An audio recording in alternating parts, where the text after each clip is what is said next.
The Grand Assembly Hall of the Galactic Confederation stretched across 3 kilometers of space, its crystalline dome filtering the light of 12 stars through prismatic arrays. Within its chambers, over 2,000 species gathered for the millennial evaluation of emerging civilizations. Among them, Earth's delegation sat quietly at the lowest tier, their simple blue uniforms standing out against the biological and mechanical splendor of the advanced races. Supreme Archon-Visar of the Centaurian Empire rose from his hovering throne, his bioluminescent tendrils pulsing with barely concealed disdain. "We come to evaluate the 43rd cycle's emerging species." His thoughts resonated through the universal translators, though I question the necessity of reviewing such primitive achievements. The assembled delegates chittered and hummed in agreement, many casting dismissive glances at the human representatives. Ambassador Sarah Chen maintained her composure, her hands folded neatly in her lap, while her colleague, Dr. James Martinez, continued taking notes on his antiquated tablet computer, a choice that had earlier drawn snickers from the biomechanically augmented races. The humans, Visar continued, bringing up a holographic display of Earth, have barely mastered their own solar system. Their fastest ships crawl at sublight speeds, their weapon systems rely on crude projectiles, and their communication still depends on electromagnetic waves. Each statement drew increasingly louder sounds of amusement from the gathering. The Arxer delegation, notorious for their technological superiority, projected a comparison of their quantum-fold drives against humanity's ion engines.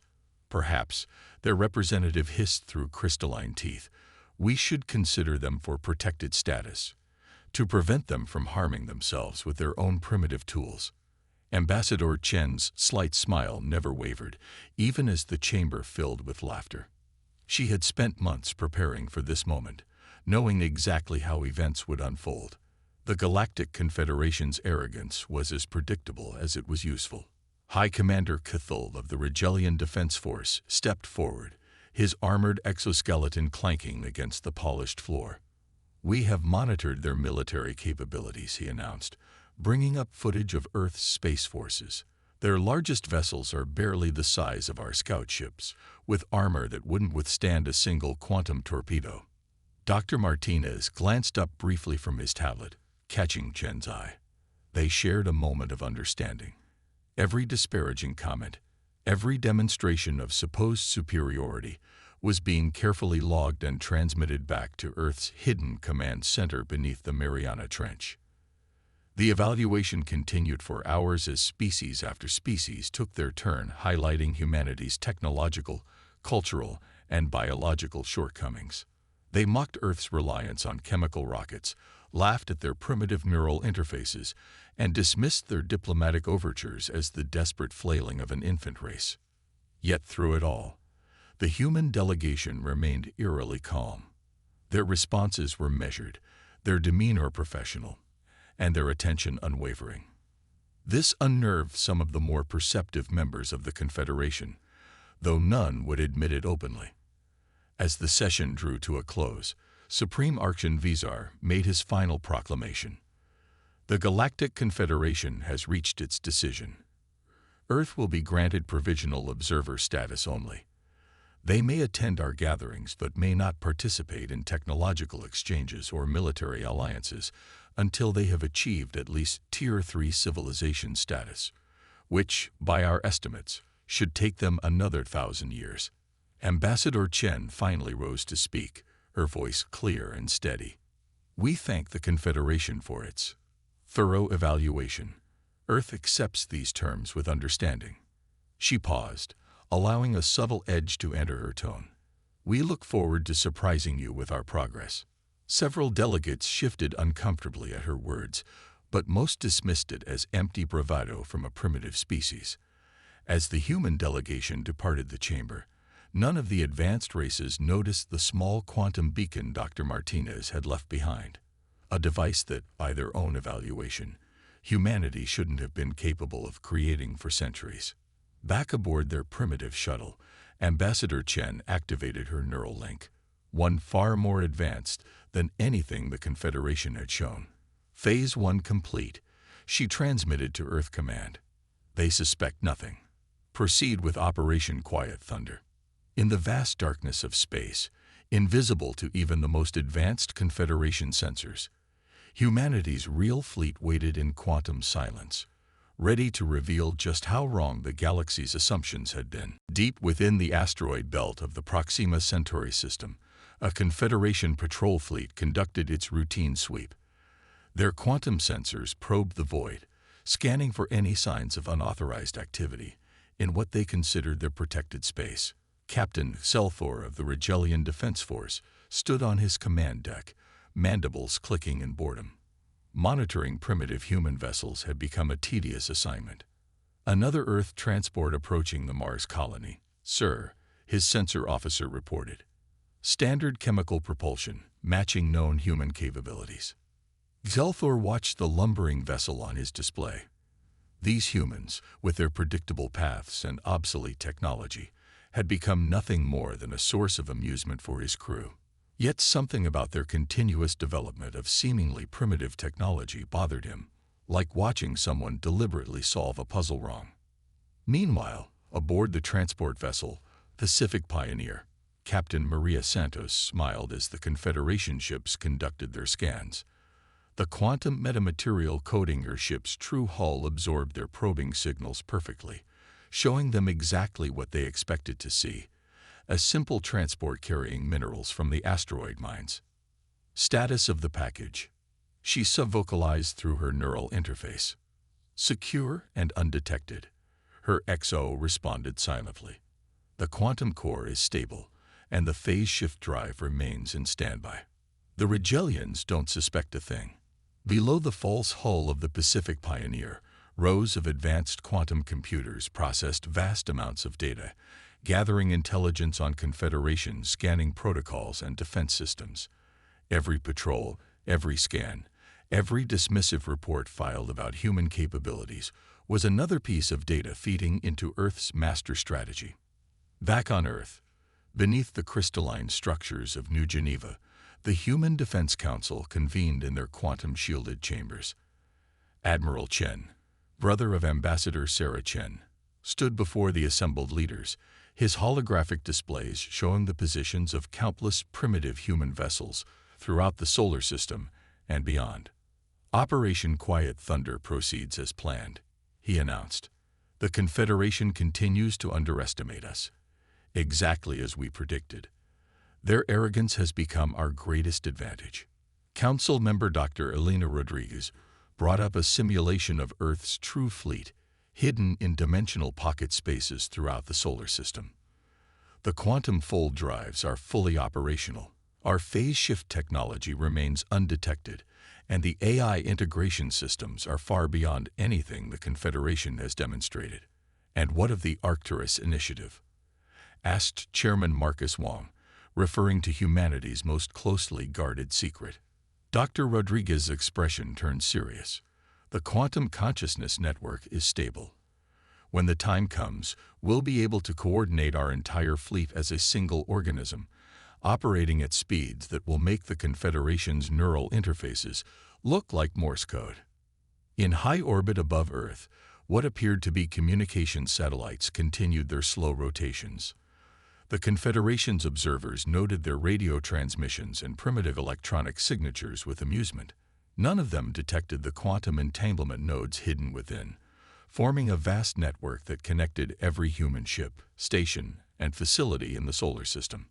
At the lunar shipyards, visible construction continued on Earth's latest capital ship, a vessel that the Confederation had already dismissed as hopelessly outdated. Deep beneath the lunar surface, however, vast automated facilities worked tirelessly, producing technologies that would have made even the most advanced Confederation engineers pause in disbelief. Ambassador Chen's diplomatic reports continued to flow into the Confederation's archives, each one carefully crafted to reinforce their preconceptions. Every admission of technological limitation, every request for basic technical assistance, was another strand in the web of deception that humanity had woven. "We're detecting unusual quantum fluctuations in Sector 7, reported a Confederation science vessel observing Earth's space. Probably just their crude attempts at quantum communications, their commander replied dismissively. Log it as another failed human experiment. The fluctuations were, in fact, the test firing of a weapon that could rewrite the laws of physics within a localized space. The humans had learned long ago that the best place to hide their true capabilities was in plain sight, disguised as failure. As the days passed, more pieces moved into position. Human ships continued their seemingly primitive journeys between Earth and its colonies, each one carrying hidden capabilities that would have shattered the Confederation's understanding of physics. The quantum beacon left in the assembly hall continued its silent work, mapping the Confederation's secure networks and defense protocols. In her office in New Geneva, Ambassador Chen reviewed the latest intelligence reports. The Confederation's mockery of humanity had become a shield, behind which Earth had built something unprecedented in the galaxy's history. Soon, very soon, they would learn the true cost of their arrogance. Final preparations are complete, she transmitted through the quantum network. Initiate Phase 3 on my mark.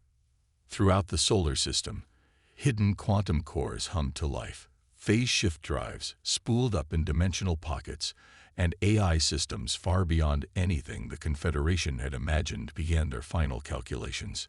Humanity's moment of revelation was approaching, and the galaxy was about to learn that appearance and reality could be very different things indeed. The emergency alert echoed through the crystalline halls of the Confederation Assembly, its urgency drawing representatives from every major species to the central chamber. Supreme Archon Vizar's bioluminescent tendrils pulsed with obvious distress as he projected the latest intelligence reports into the chamber's holographic space. The Nexus swarm has breached our outer defense perimeter, he announced, his thoughts tinged with fear. 3 colonial systems have already gone dark. Our quantum arrays detect a force unlike anything we've encountered in 10,000 years.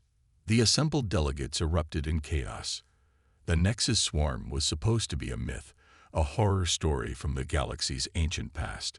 Yet here they were, a vast consciousness of living machines that consumed everything in their path, advancing inexorably toward the heart of civilized space. Our combined fleets have engaged them in the Antares sector, High Commander Kithel reported, his armored exoskeleton creaking as he stepped forward. But their adaptive shielding renders our quantum torpedoes useless after the first volley. They're learning from every attack. In the lowest tier of the chamber, Ambassador Chen and Dr. Martinez exchanged a subtle glance. The quantum beacon they had left behind was transmitting every detail of this crisis back to Earth Command. Humanity's moment was approaching. The humans should be evacuated, the Arxur representative suggested, almost as an afterthought. Their primitive defenses wouldn't last seconds against the swarm. We should at least preserve them as a study species. Ambassador Chen rose slowly, her voice carrying clearly through the chamber. Earth offers its assistance in this crisis. The suggestion was met with scattered laughter, quickly silenced by Vizar's harsh rebuke. This is not the time for jokes, Ambassador. Your people can barely achieve faster than light travel. What could you possibly offer against an enemy that defeats our most advanced weapons? Perhaps, Chen replied carefully, you would allow us to demonstrate. Before Vizar could respond, the chamber's quantum communications array lit up with urgent messages. The swarm had been detected approaching the Proxima Centauri system, the nearest Confederation territory to Earth. They'll overrun your solar system within days, Kithel stated flatly. You should begin evacuating your people now. We might be able to save a small percentage of your population. Chen's slight smile never wavered. That won't be necessary, Commander. In fact, we believe the Proxima Centauri system would be the perfect location to demonstrate humanity's capabilities. Throughout the chamber, delegates shifted uncomfortably.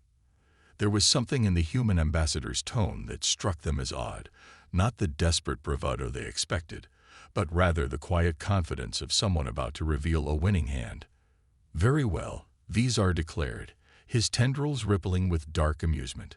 Show us these capabilities, but know that your people's lives are at stake. Chen nodded to Martinez, who activated his primitive tablet. Throughout Earth's solar system, hidden quantum cores spun to life. Phase shift drives emerged from dimensional pockets, and the true face of humanity's fleet began to take shape. In high orbit above Earth, what the Confederation had dismissed as simple communications satellites revealed their true nature. The quantum entanglement network pulsed with activity as Earth's AI systems, far more sophisticated than anything the Confederation had imagined, initiated Operation Quiet Thunder. The first indication that something was wrong came when the Confederation's quantum sensors in the Proxima Centauri system went dark. Not destroyed. They simply ceased to detect anything at all. Then, in the space between moments, humanity's real fleet emerged from quantum space. Led by the ESS Prometheus, Earth's vessels bore little resemblance to the primitive ships the Confederation had mocked. Their hulls rippled with metamaterial camouflage, quantum weapons arrays hummed with power, and their phase shift drives bent reality around them in ways that made the most advanced Confederation scientists stare in disbelief. Impossible, Kithel whispered, watching the tactical display. These readings, they can't be correct. Their technology, it's beyond anything we've achieved. The swarm detected the new arrivals and reacted instantly, their living machines adapting to face this unexpected threat. But as they engaged the human fleet, something unprecedented happened. Every adaptation they developed was countered before it could be implemented. Earth's quantum AI systems were predicting and neutralizing their responses in real time. Ambassador Chen stood calmly in the chamber, watching the faces of the assembled delegates as they witnessed humanity's true power.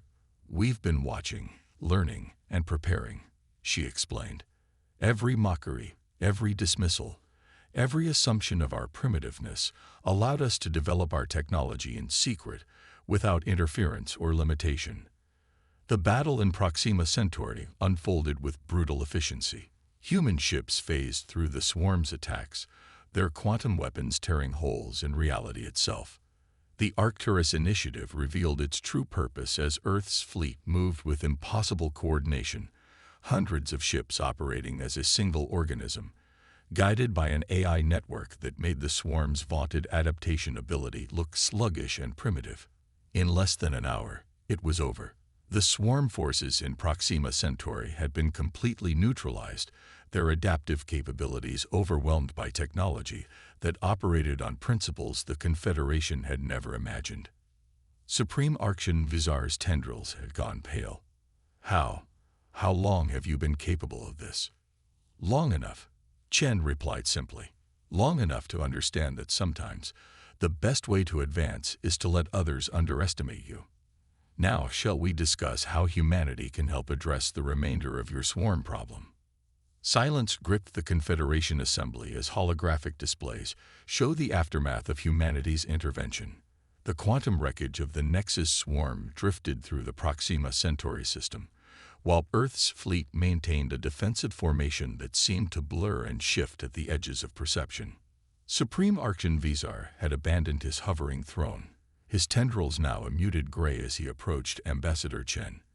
"You deceived us," he stated, his projected thoughts carrying a mix of accusation and grudging respect. "No," Chen replied calmly. "We simply allowed you to deceive yourselves. Every assumption you made about our capabilities went unchallenged. Every mockery of our primitive technology was met with silence. You never once asked why." The Arxer delegation's crystalline teeth clinked nervously as their representative spoke. "Those ships, they're operating on principles we've barely theorized. The way they phase through space-time, it should be impossible." Dr. Martinez finally set aside his tablet, revealing it for what it truly was: a quantum computational device orders of magnitude more advanced than anything the Confederation possessed. Impossible by your understanding of physics, perhaps. But you see, while you were perfecting your quantum torpedoes, we were rewriting the laws of reality itself. On the massive displays, Earth's fleet began to demonstrate more of their capabilities. Ships shifted between dimensions with casual ease, their metamaterial hulls absorbing or redirecting any scans the Confederation attempted. The quantum AI network coordinating their movements operated with such speed and precision that it made conventional battle computers look like ancient abacuses. High Commander Cathal's armored exoskeleton whirred as he analyzed the tactical data. Your stealth technology. It's not just advanced camouflage. You're actually manipulating probability states to ensure your ships appear exactly as primitive as we expected them to be. Correct, Chen acknowledged. Every primitive transport that passed your patrols carried technology that could have reduced your finest chips to quantum dust. But we chose a different path. We learned. We watched. We prepared. The Regelian Defense Force's data archives were now displaying years of patrol logs, showing countless encounters with seemingly primitive human vessels. Each one had been a carefully orchestrated performance, designed to reinforce the Confederation's presumptions while gathering detailed intelligence on their capabilities and weaknesses. The quantum beacon, one of the Confederation's technical advisors suddenly realized. The one your aide left behind after the evaluation. It wasn't just collecting data, was it? Martins allowed himself a small smile. It was mapping your entire defense network. Every security protocol, every weapons frequency, every shield modulation. You gave us everything we needed to protect you from the swarm, even while dismissing us as primitives. The assembly erupted in a chaos of accusations and demands for explanation. Species that had proudly showcased their superior technology now found themselves confronting the possibility that they had been dramatically outmaneuvered by the very civilization they had mocked. Ambassador Chen raised her hand, and the quantum interference field humanity had secretly installed throughout the assembly hall activated, bringing immediate silence. The Nexus swarm is still advancing through Confederation space. 3 of your colonial systems remain dark. Would you prefer to continue discussing how we deceived you, or shall we address the immediate threat to galactic civilization? Vizar's tendrils pulsed with a mix of emotions as he responded. You have us at a disadvantage, Ambassador. Your technology clearly surpasses our own in ways we never imagined possible. What are your terms? Terms. Chen's expression softened slightly. We're not here to conquer or dominate. Earth simply wants what we've always wanted, to be treated as equals in the galactic community. We chose to hide our true capabilities because we saw how the Confederation treated emerging civilizations. The mockery, the dismissal, the arrogance, it had to end.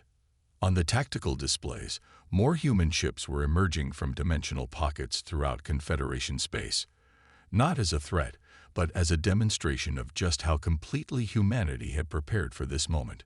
We offer partnership, Chen continued. Earth will help defend against the swarm, share our technology, gradually and responsibly, and work together to build a more equitable galaxy. In return, the Confederation will reform its approach to emerging civilizations. No more mockery, no more arbitrary technological tiers. Every species has something to contribute, if you're willing to look past your preconceptions. The assembly hall hummed with quantum calculations as the various species representatives processed humanity's offer. They were beginning to understand that the galaxy they thought they ruled had been transformed while they weren't looking. The choice now was simple: adapt to the new reality, or risk becoming truly primitive by comparison. There is much we need to discuss. Vizar finally acknowledged, his tendrils beginning to show colors of acceptance. But first, perhaps you could tell us more about this Arcturus initiative of yours. The way your ships move in concert. It's unlike anything we've ever seen. Of course, Chen replied with a genuine smile. But first, shall we address the swarm's advance toward the Betelgeuse colonies? I believe Earth's fleet could provide an excellent practical demonstration of our capabilities. Throughout the assembly hall, the representatives of 1,000 worlds watched as humanity stepped out of the shadows they had so carefully maintained. The age of mockery was over. The era of true cooperation was about to begin. 6 months after humanity's revelation, the Grand Assembly Hall of the Galactic Confederation had transformed. Gone were the hierarchical tiers that once physically separated advanced and primitive species. In their place, A quantum-engineered space allowed representatives from all civilizations to meet as equals. The Nexus swarm had been systematically driven back from Confederation space, their adaptive capabilities no match for the combined might of humanity's quantum fleet and the Confederation's reformed forces. But the real changes were happening far from the battlefield. Ambassador Chen stood on the newly designed speaking platform, addressing representatives from over 3,000 worlds. Behind her, holographic displays showed the latest graduation ceremony from the Terran Institute of Advanced Sciences, where beings from across the galaxy now studied alongside human scientists and engineers. A year ago, I stood in this hall and listened as humanity was mocked for our perceived primitiveness, she began. Today, I see a very different gathering. Not because Earth's technology proves superior, but because we all finally learned to look past our preconceptions. The Arxer representative, their crystalline form now modified with human quantum technology, raised a faceted appendage. We were blind to the possibility that different paths of advancement could exist. While we focused on perfecting existing technologies, humanity explored entirely new principles of physics. And that has made all the difference, added High Commander Cathal, his once imposing exoskeleton now seeming almost quaint compared to the phase-shift-capable armor worn by the combined peacekeeping forces. The swarm adapted to every weapon we had because they could predict our development path. Humanity's alternative approach was something they couldn't counter. Dr. Martinez, now heading the Confederation's Joint Technology Council, brought up a display showing the various cooperative projects underway throughout known space. Humanity's quantum manipulation techniques were being combined with Rigelian energy systems. Arxer crystalline computing merged with Earth's AI networks. Even the most conservative species had found something to contribute to the new technological renaissance. But perhaps our greatest achievement, Chen continued, has been the reformation of how we treat emerging civilizations. The display shifted to show the latest contact with a young spacefaring race. Instead of mockery and dismissal, they were met with respect and genuine interest in what unique perspectives they might offer. Supreme Archon Vizar, his tendrils now permanently tinted with the colors of humility and wisdom, addressed the assembly. We had become stagnant in our arrogance, believing that our path was the only path to advancement. Humanity taught us that true progress comes not from looking down on others, but from looking at problems from every possible angle. The quantum networks that humanity had hidden for so long now openly connected worlds across the galaxy, sharing knowledge and fostering understanding between species that once would have dismissed each other as unworthy of attention. The dimensional pocket technology that had concealed Earth's true fleet now served as the basis for a new form of faster-than-light travel, making the galaxy more accessible than ever before. There are still challenges ahead, Chen acknowledged. The remnants of the swarm remain in dark space, adapting and evolving. New threats may emerge that will test our combined capabilities, but we face them together, not as advanced and primitive, but as equals with different strengths to contribute. The assembly hall hummed with agreement, quantum translators conveying the sentiment across thousands of different forms of communication. The old hierarchy was gone, replaced by a genuine confederation of species working together to push the boundaries of what was possible. In Earth orbit, the once-hidden shipyards now openly produced vessels that combined technologies from dozens of worlds. Each ship represented not just military power, but the triumph of cooperation over competition, of respect over ridicule. Let this be the legacy of our deception, Chen concluded. Not that humanity fooled the galaxy, but that we proved the power of looking past appearances.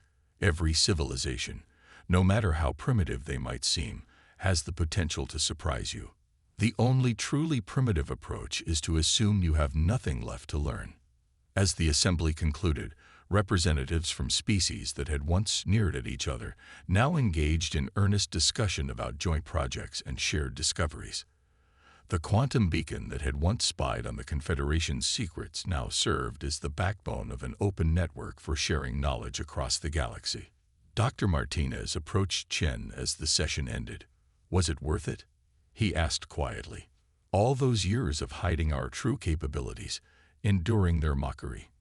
Chen watched as a group of young diplomats, human, Arxer, Rigelian, and a dozen other species, excitedly discussed a new theoretical approach to quantum mechanics. Look at them, she smiled. They don't see advanced or primitive species. They just see fellow explorers of the unknown. That's worth any amount of wounded pride. In the vast darkness of space, Earth's quantum fleet patrolled alongside ships from every major civilization, their combined technologies creating defenses that no enemy could hope to overcome. But their true strength wasn't in their weapons or shields. It was in the lesson that humanity had taught the galaxy. True advancement comes not from looking down on others, but from looking up at the stars together, wondering what else might be possible.